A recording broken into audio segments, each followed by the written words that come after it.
These are 69 Camaro seats recovered with vinyl from a Firebird. I put 2001 Camaro seats in it, and they're so much more comfortable and secure, and they look pretty good too. I put houndstooth covers on the 2001 Camaro seats, as you can see here. Now I'm going to do the back seat to match the front seats.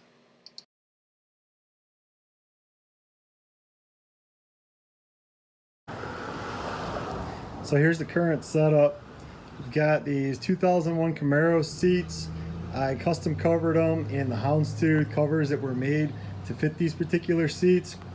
I did find that in order to fit properly with the seat belt, that I needed to move the seats, the passenger to the driver's side and the driver's side to the passenger side in order for the tilt mechanism.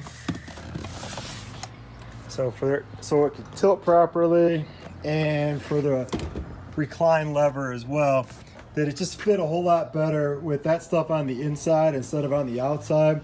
And I gotta tell you, these seats are just so much more comfortable with the side bolsters and the bottom bolsters, and then the breathability of the houndstooth versus the old vinyl. It just makes, it's like a whole different car between the seats and then getting one of these saddle hugger cup holder console armrests.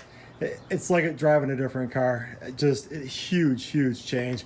So as you can see, the back seat is still 67 vinyl. I believe it's original to the, no, actually it's not original to the car. The car was gold interior to begin with, so a previous owner put black vinyl in. But our next step, we're going to be taking those out and putting in the new covers. Hopefully it goes well. Here's the seats that came out, just for comparison's sake, so you can see what the difference is. That black vinyl was just brutal in the sun. It roasts you. Here's the other seat. They're excellent condition. They're actually 69 Camaro seats that I had skinned professionally with Firebird vinyl. So they got headrests, and the foam is actually pretty new inside of them, and so's the covers. And they were redone professionally maybe about 6 years ago. And these are for sale if anybody's interested. So if you've never removed one of these seats before, the bottom seat, it's not bolted in by anything. It's just held in place with gravity. And there's a kind of a hook bracket that's welded to the floor. And the idea is you have to push the bottom seat towards the rear and lift up and then pull it forwards. And that releases it, and then the whole thing just folds out. I'll give you a picture of what the brackets look like after I pull the seat out. Can't really show it while the seat's in place, so I'm going to do that now, and then I'll show you what it looks like. Okay, so like I was saying, you got these brackets here, and you got to push the seat backwards towards the rear of the car, and then up, and then pull it forward in order to release it out of here. And there's no bolts or anything that holds it in place. It's just gravity and these brackets so that it can't slide. And the rear seats, kind of hard to see. There's a bolt there, and there's one on the other side. So you just unbolt those, and the back seat, the seat back just lifts out. You got the rear seat out, so you got these hooks here. There's 3 of them. The top of the back seat, it rests on top of those, and then there's some slots that slide down into these, and you put a bolt through there, and it holds them into place. There's the slot, slides in. There's the other one, slides into those pockets. So the back seat just slides into those hooks, and the bottom thing slides into those little pockets. Bolt goes through. That's what holds the top of the back seat. So I've got the 2 seats out, top and the bottom, and I'm going to go ahead and start taking the cover off. I think I'll do one at a time and try to put the new cover on. I've got some hog ring pliers and hog rings. Going to try that. One thing I do need to do is the new seat covers came with buttons in the back, and I don't like the look of it. It doesn't really just match with my car. And the other thing, my front seats don't have any kind of buttons, so I'm going to remove the buttons and hope that the material looks fine once I take the buttons out.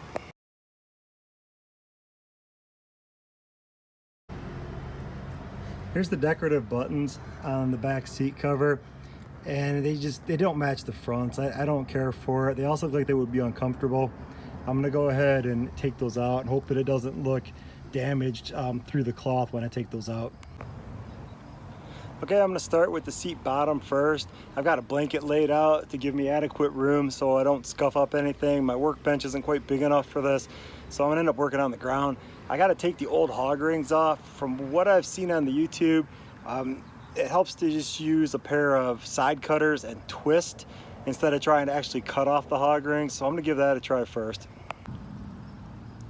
Okay, it is important to show that the cover folds over up here on the back of the seat bottom. So it actually looks like it's got hog rings on the inner part and then on the outer part.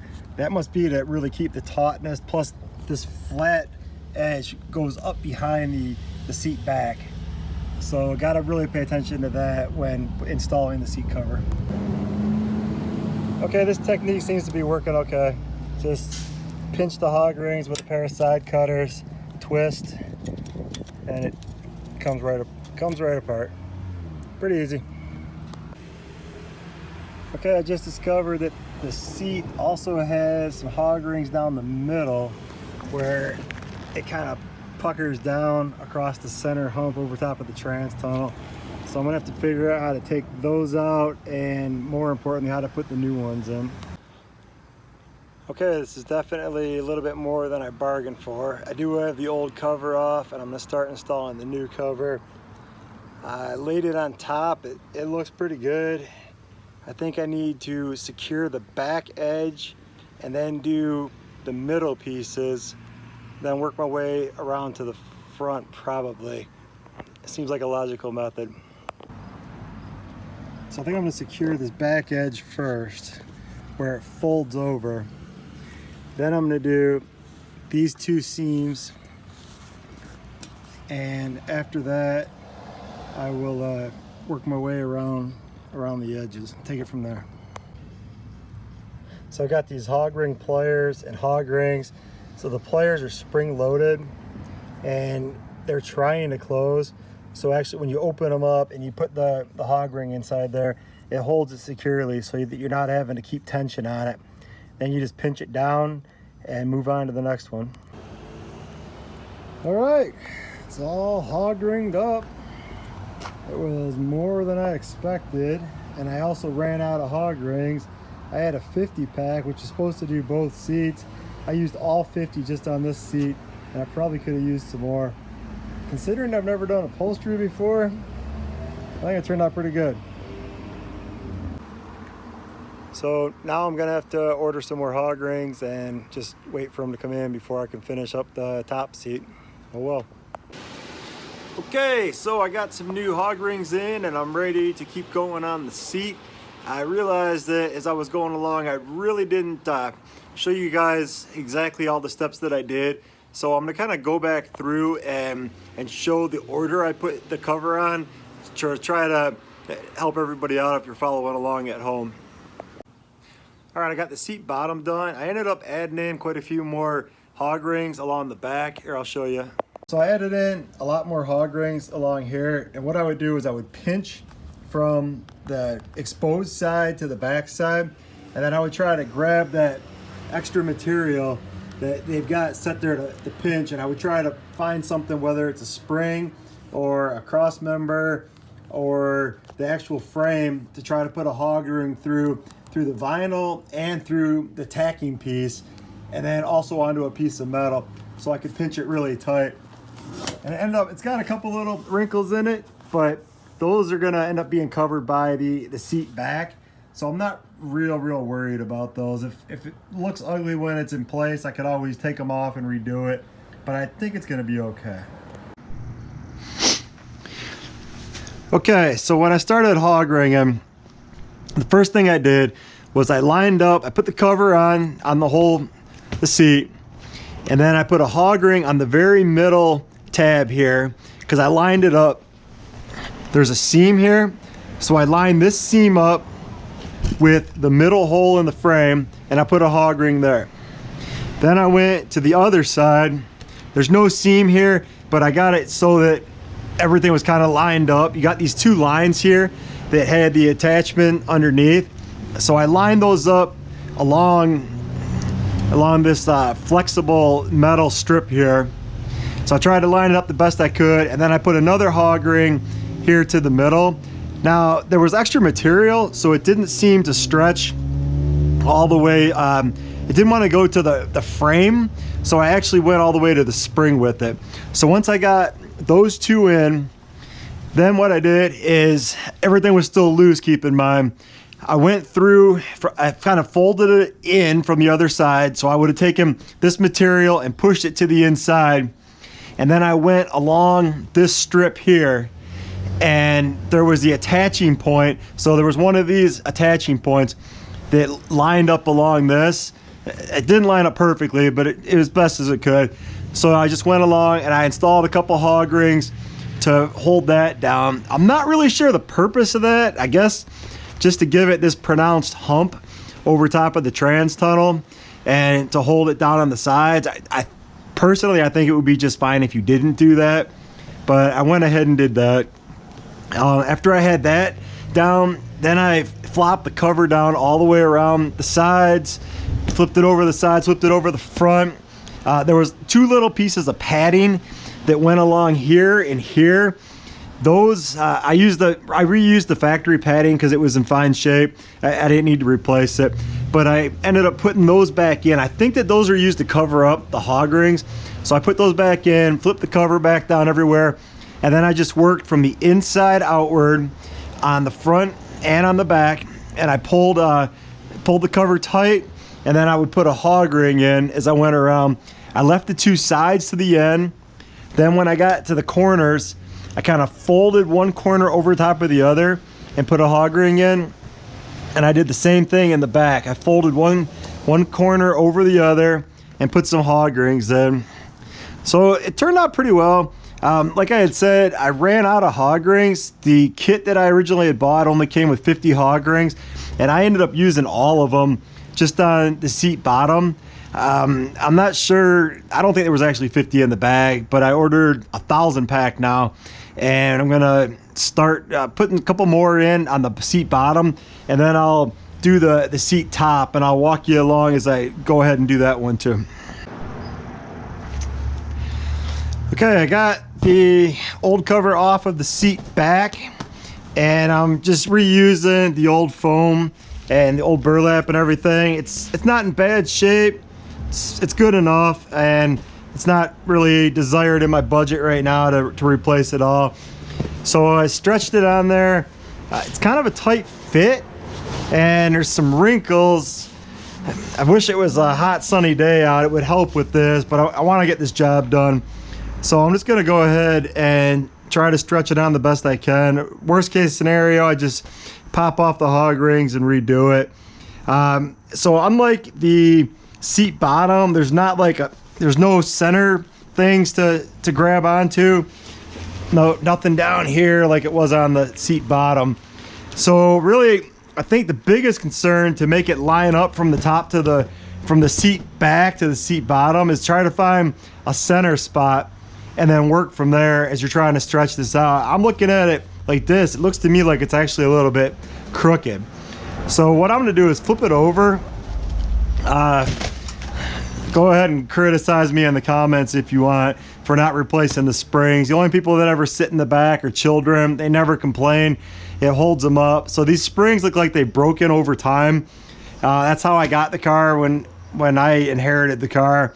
And so they don't make any noise rattling on the seat frame. I've just got them covered in shop towels and duct tape.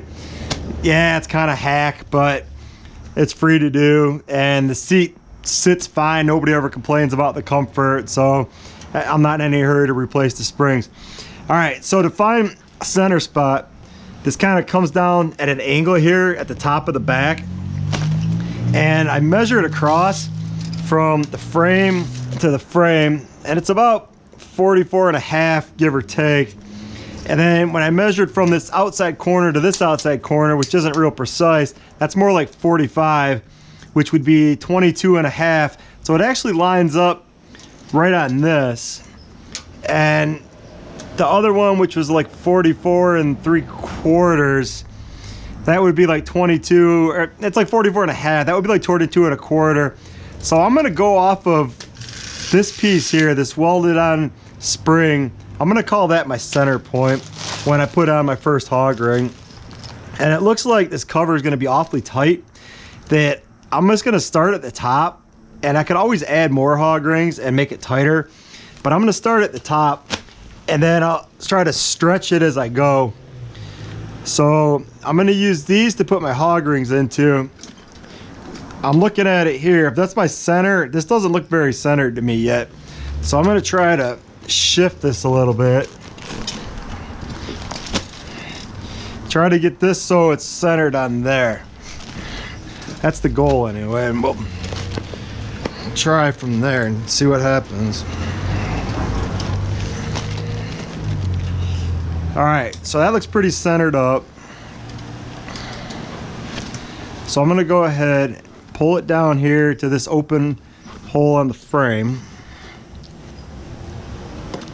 And I'm just gonna put a hog ring in there. Grab another hog ring. These are so easy, you just pop them in there. All right, I'm gonna put another one in the frame hole here.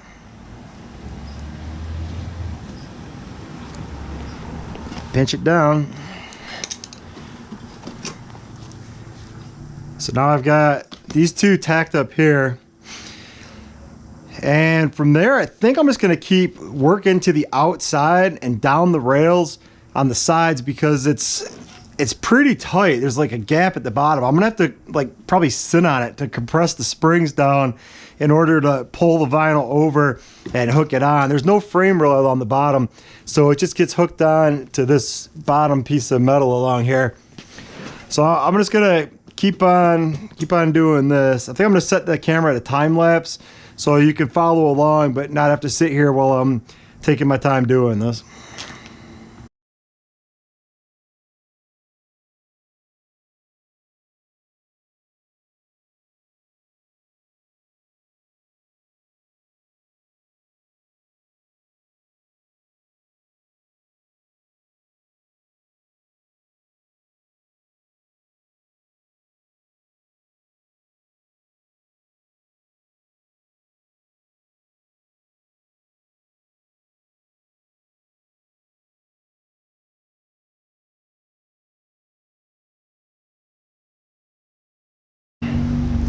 Okay, I've got it hog ring down along the top and along the sides. Now I'm down to the bottom. At the bottom, it is quite a gap from where the loose material is to the spring. Okay, kneeling on it was not gonna work, so I've enlisted the help of T-Dog to help me. It's good, cuz. All right, so T-Dog, Wake up. these are called hog ring pliers. The idea of these is they try to stay closed all by themselves. So you got to open them up and put in the hog ring, okay? And then when you squeeze it down, or I'll show you for an example. You squeeze it down,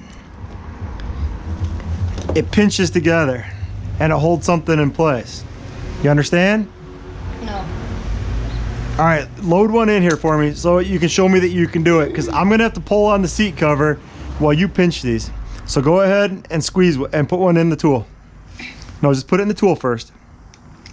You gotta hold the tool open and put it in there. Nope, upside down. Look, it's like a staple. You got these pokey edges, these points that they stick out. Bro. It's like that. You understand? Yeah, so just... Yeah, go ahead and do a practice one. Here, just do it next to that one. Oh, you squeeze it with one hand if you can, or do you need two hands? No, you can't do it there. There's not a hole. You got to do it where there's a hole in the metal. That's why I said, see right here. No, right here. Do it next to this one. Yeah, squeeze it. There. All right, nice job. You just installed a hole. I'm going to pull this. I'm going to pull this down to here. And you're gonna clamp. You want to try to get as much of this as you can, maybe even past these threads if possible, and get it around this metal. You follow me? Yeah.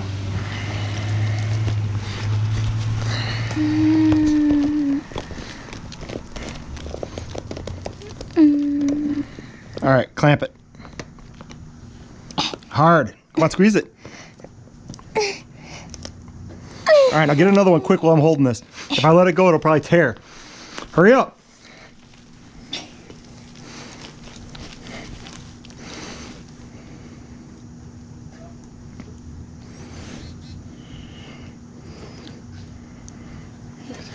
Now hurry up, go on the other side of that centerpiece.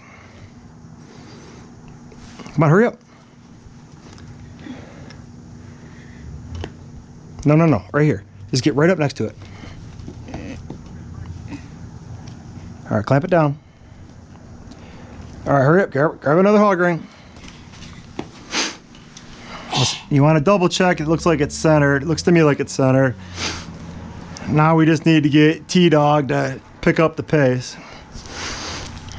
Come over here. Wait. Don't do that. This is really tight. All right, squish it. Squeeze it hard. Was it real hard? Yeah. All right. See, that's trying to rip out right there. This is so tight. My goodness, is that tight? Wow. All right, we're gonna go over here. Clamp it. Okay.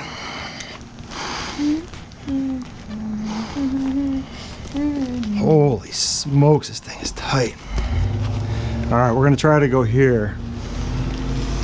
Oh, I can do that. Did you get it? I think Grab another one. It's not very tight.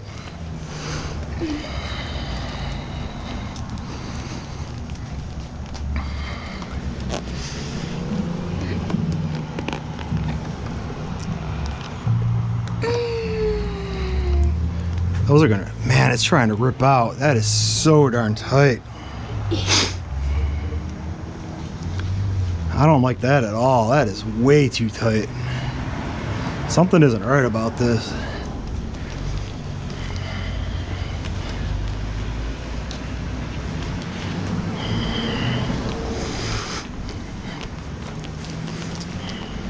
And this, folks, is why you want to do a job like this on a hot sunny day. It makes the vinyl a lot more flexible. It's not hot and sunny. It's cloudy and rainy. Well, that's what I'm saying, that you would want to do this job on a hot sunny day. Oh. Okay, I see what you did there.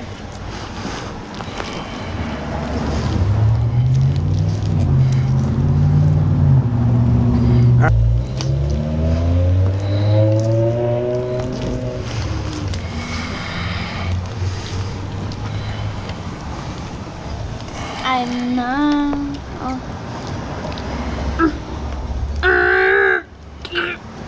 All right, get another one loaded, quick.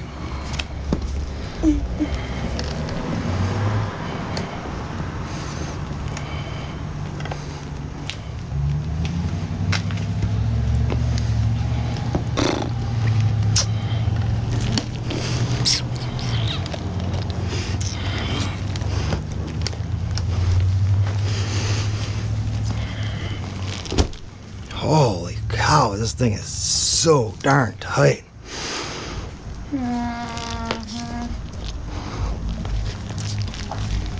All right, hurry up.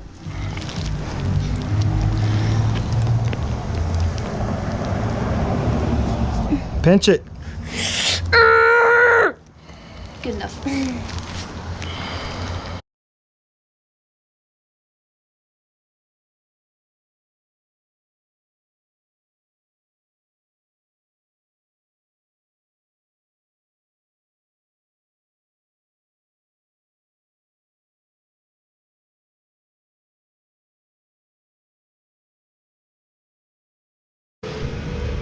All right, T-Dog. So now we are down to the corner.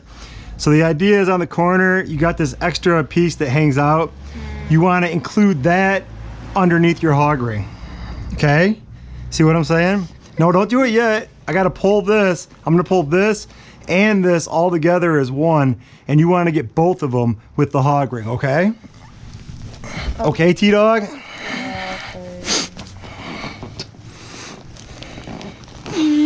Actually, let's just do one hog ring here by itself first. Come on. Right there. Clamp it down. How do you think trick-or-treating is gonna go this year? I don't really know yet. I think they're still gonna be trick-or-treating. I think people are fed up with the Rona and they're just gonna trick-or-treat no matter what. Okay. If I had to guess.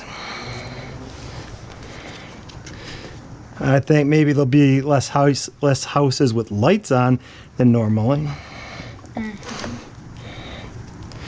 All right, I want you to go right here. Hey, I want you to go in between my two fingers. All right, and try to grab everything. So push down before you clamp. Okay, it's all right. Let's just regroup and try it again. This time we both know. How do you chop a video? Like, can you edit it to where you can chop it down to only having a screen and not like a background or anything? All right, try to pinch everything. So Okay, I got squish down, push down. I can't push down harder. Yeah, you're right. I know what you mean. Got All right, it clamp all. it. All right, now grab another one. We're gonna do a couple right here. Grab another one. Ow!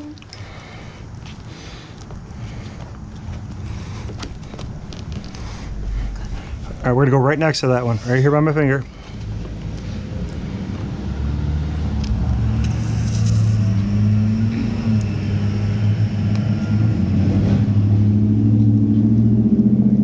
Okay. You wanna go there? Yeah, may as well.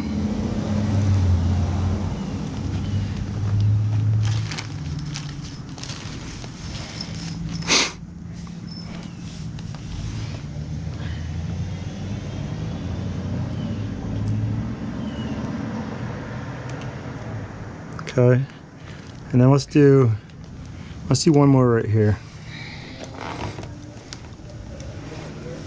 between my fingers.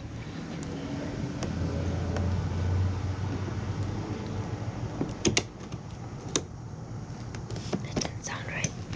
I think it missed, but that's okay. I think that's all right. All right, now we're gonna finish up this other corner. And then we're done? And we're done. We'll put it inside the car. Maybe this will, hopefully this stretched a little bit while we were working on the other side. Okay, you got one loaded? Yeah. Whoa, you want me to take these back? Nah, don't worry about it. All right, do it. All right, now quickly get another one to do it close by there so this doesn't pull out like it did before.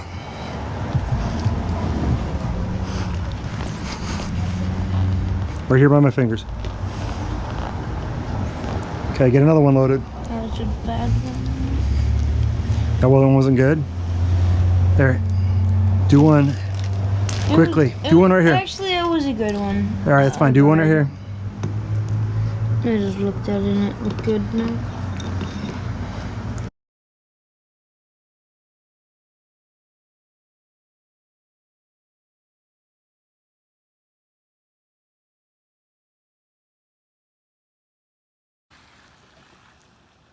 Okay, and installed. I think it looks great. Much more comfortable than the original seats. I think it turned out really well. One thing I did notice is that the back seat appears to be a little crooked. Not for my installation, the way that they were sewed together. I don't have any control over that, just poor quality control, I suppose. So in the beginning, the goal was I hated the black vinyl seats in the summertime. They were miserable to sit on, and they were just uncomfortable to begin with, not including the heat and the sun absorbing them and always being hot and getting sweaty every time you went somewhere. And I've been looking at the different options of what seats to go with when I wanted to replace the front seats, and that's when I stumbled upon the houndstooth covers that would fit on the 2000 or on 4th generation Camaro seats. So that's what I ended up doing. I got a set of 2001 Camaro seats, and I covered them with the houndstooth. A couple of tips for anybody wanting to do that. I did use seat track extenders, but I had those even on the old seats, so that's not really so much of a trick. The front holes line right up to the factory holes, but the rear holes are offset by about an inch to 2 inches. So I just used some bar stock and drilled holes through it, and then used some metal bushings and grade 8 washers to take up the offset. So I had to offset them by about 2 inches and then use a bushing to take up the space, because the bar stock was riding about a half an inch above the hole in the seat track extender. So just picture almost like a Z, where you've got the seat bracket, like the seat frame, then a little piece of bar stock about 2 inches bolted to that, and then underneath that bar stock is a little half-inch bushing with a grade 8 bolt going through it down to the factory bolt hole. It worked great. The seats were rock solid after doing that. Another tip for anybody wanting to do it is get yourself 2 sets of driver's side seat tracks instead of the passenger side seat tracks. I got 2 manual driver's seat tracks. I didn't want to mess with electrical. The passenger seat track in the 4th generation Camaros, they're like 2 inches higher in the front, because there's the catalytic converter runs underneath that part of the car, and there's a bump in the floor. If you've ever ridden in a 4th generation Camaro or Firebird, you'll see that there's a bump in the floor on the passenger side. That's because of the catalytic converter, and for whatever reason they bumped the floor up, and then they had to make the seat frame like 2 inches shorter up front than in the back. So it's a weird design, and you'd be a whole lot easier if you just get yourself 2 sets of driver's side seat tracks. It'll bolt right up just the same, and it'll mount the same. Everything's the same, except it's just 2 driver's sides. Last thing was I reversed the passenger seat and the driver's seat from where they would normally sit in the car, because when I had them installed correctly, the tilt and recline mechanism kind of sticks out a little bit, and it was really interfering with the seat belts for the car, for my 67 Firebird. And when I would slide the seats back and forth, it was really causing interference with the tilt recline mechanism. So by swapping them to the middle of the car, it eliminated that problem. And now the seats will slide just like they intend. They'll tilt, they'll recline. And it's a kind of a cleaner look too, having the tilt and recline mechanism in the middle instead of out exposed when there's kids in and out all the time. They're not getting their feet caught on them. And yet they can reach in and flip the seats as much as they want. So if you've got any more questions about doing the conversion or any of it, I'd be more than happy to help anybody out. Thanks.